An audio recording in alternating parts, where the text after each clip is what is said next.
In the ancient Roman calendar, August 40th is the feast of Saint Dominic. In the new calendar, it is August 18th.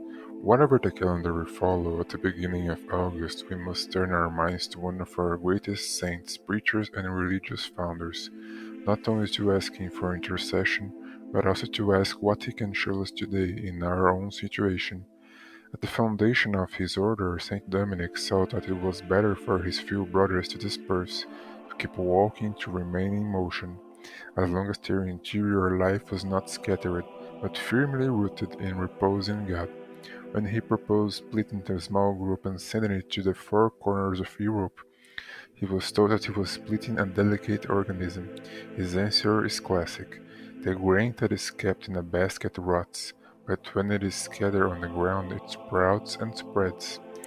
He knew that their spiritual success depended on keeping their purses empty, their hearts full, and their feet restless, ready to take the gospel everywhere. A new evangelization was set in motion in the 13th century by the itinerant mendicants, that is, the wandering beggars, that is, the Dominicans and Franciscans, and it was a huge success, the effects of which are still with us today. But we rarely stop to ask why they were so successful and why their success waxed out and waned over the centuries. Now, this has everything to do with the radicality of this original vision shared by Dominic and Francisco, following the pure Christ in poverty and the degree of fidelity to this radicality. When communities feared nothing and clung to nothing, trusting in divine providence, centering on Christ crucified, they flourished. As their priorities became wealthy and comfortable, they lost their evangelical influence over society and became more of a mouthpiece for worldly gratification. It is more or less like Baroque sacred music that began as a form of rhetorical praise and then veered into an imitation of opera. Emotionally, she became to evoke more of the castrato hero and his false love affair with the alto, rather than the holy sacrifice that unites earth and heaven. Reformation in the Church has always meant a certain simplification, remembrance of past purity, repentance to self-indulgence, a firm commitment to nudum Christum nudus evere, to follow naked Christ naked. The great religion's founders help us understand what simplification is and what is not. None of these founders tried to cheap religion. When it came to churches, they built them well, beautifully, solidly, and even imposingly. Nothing less could be given to God, especially in the sacred liturgy.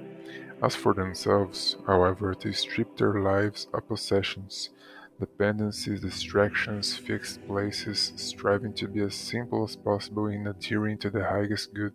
His aim was to remain the one who always remains. In his book Staying Tender, Contemplation Pathway to Compassion, Luc Bell has written some beautiful lines about the two types of permanence, which on the surface seem contrary but point to a deeper unity. Saint Bento perfectly illustrates and inculcates the first type, Saint Dominican and Saint Francisco the second. First, the idea of the patriarch of Western monasticism. The contemplative tradition consists of abiding in this absolute and finding life in it, a life that is open-hearted communion with others in the depths of their being. His practice is characterized by permanence. One of the vows a Benedictine monk makes is one of stability. He will remain in the monastic life and normally only in one place for his entire life. It is perseverance in this, not learning or practical skills, that determines whether can become or not a Benedictine. Once he has become a monk, he must normally remain in the cloister of the monastery, and things must be arranged so that, as far as possible, everything that is needed is within this cloister. All of this is a practical expression of a spiritual truth. God remains, and by remaining in Him we find life and love. As the monastery is a place of worship and prayer, both in the way it is ordained and who is there, it represents the New Jerusalem, whether God is in all. Abiding there with a right spirit, which is basically the spirit of not murmuring, is a way of remaining in God. So Father Bell turns to the most paradoxical case of the mendicant friars, sons of Dominic and Francisco. whose way of life seems to contradict the above sublime account of religious life. Spiritual truth, which finds its expression in perseverance in the monastery, can also be expressed in not abiding anywhere in this world. Mendicant friars are always moving to a new place, always on pilgrimage, because nothing in this world remains as God does. While for a monk, abiding in a place indicates abiding in God beyond himself.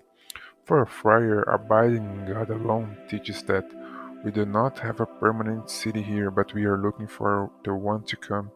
Spiritually, they are identical in their rootedness in God, the one meaning it by being in one place, the other by being nowhere. The created word both shows and hides the divine, and thus can speak of it positively and negatively. In a fixed place of residence, it shows abiding in God, in those who live an itinerant lifestyle, as was his Lord's. He shows that he cannot offer the absolute abode, which is God alone. The lay faithful can learn a lot from the two modes of permanence, which are lived to the full by those who have consecrated everything to Christ. On the one hand, there is an inner attitude of perseverance, which corresponds to benignity and stability.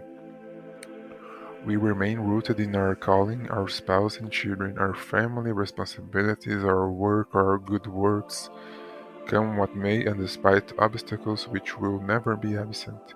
On the other hand, there is a putting oneself at the disposal of the will of God, which corresponds to the detachment and mobility of the mendicants.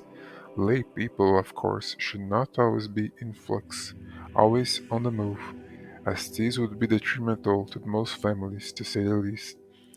But we can live in this world as if we were not immersed in it. We can pass through it as if we were not united with it. We can order our ever shortening days to the everlasting day of the Lord. Thus, what we are, what we do, what we suffer, will not rot out of selfishness, but would sprout and spread in the fecundity of love.